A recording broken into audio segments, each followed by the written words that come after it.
Today I'll be working on this gas-powered auger. It's a Thunderbay Y43 model. This is a very common auger, and augers like this are common for construction workers to have and just everyday people to have to help you dig post holes. Or up north, they help folks carve holes through the ice to go ice fishing with. It's pretty handy to have. This particular model has developed a little gas leak. It's still usable, but it is annoying and we just want to fix it. Having a closer look at it, you see there's this rubber grommet that's pressed into the gas tank here. There's two lines going into it. One of them is the intake that has the fuel filter on it down inside the fuel tank, and the other one is just a little return hose. So it looks to me like the gas is leaking out either through the hose or through this grommet here. There is also, though, on the other side, this little purge bulb here that you use to prime the carburetor to start it with. So it could be leaking there. Let's just have a look.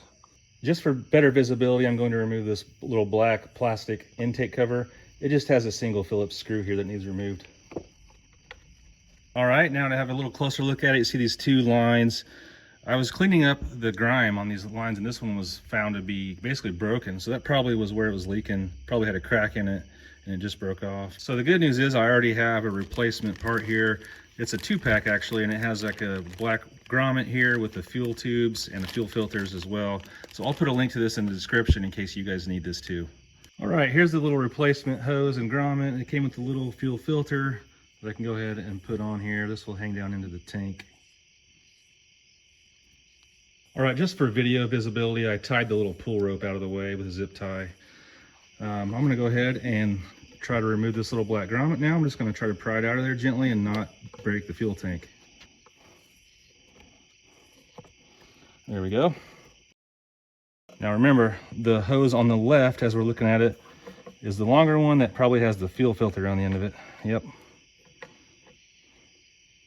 Now we can pull these off of here, off the carb.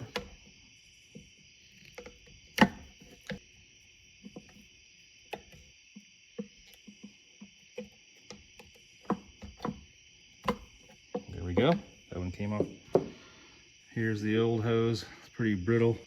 As you can see, the old grommet definitely needed replaced. You see those cracks down here? So it was probably leaking fuel not only through the cracked hose on the return line, but this grommet definitely was cracked and probably been leaking for a long time. All right, now it's time to put this new fuel filter down in there. Make sure it goes on the left side. The new hose is probably just slightly too long, but we can cut that off later. And just feed it in there. Push it back in there. And then just work that grommet in there.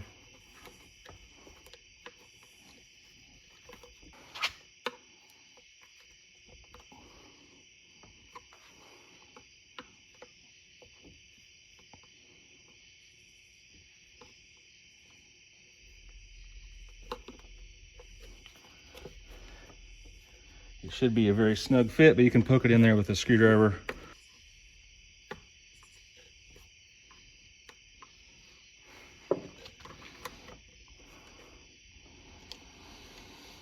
All right, now you can see how long your hoses need to be. You can just kind of hold them up there, and if they're a little bit too long, just trim them off.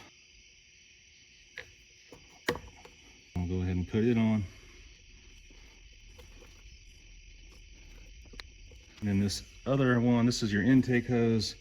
It's a little bit long for me, so I'm going to trim it off also.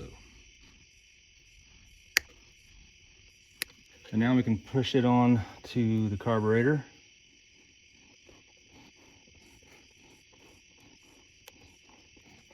All right. Okay, now we have this new grommet installed. It has the new fuel lines on both the intake and the return line. And it also came with a new fuel filter, which is nice. All right, now we've got this fuel leak fixed. I've got the little intake cover back on with the one screw that holds it. Just wanted to show you, if you had a leaking purge bulb or a dry rotted one, you could just take these 4 screws out, simply pull the cover off and replace it. They do make little primer bulb kits that come with multiple sizes, and you'll likely find the one that you need in that kit. All right, guys, thanks for watching the Repair Nut again. I hope this video helped you guys out, and follow me for more useful videos. Here's a few more videos I think you guys might like.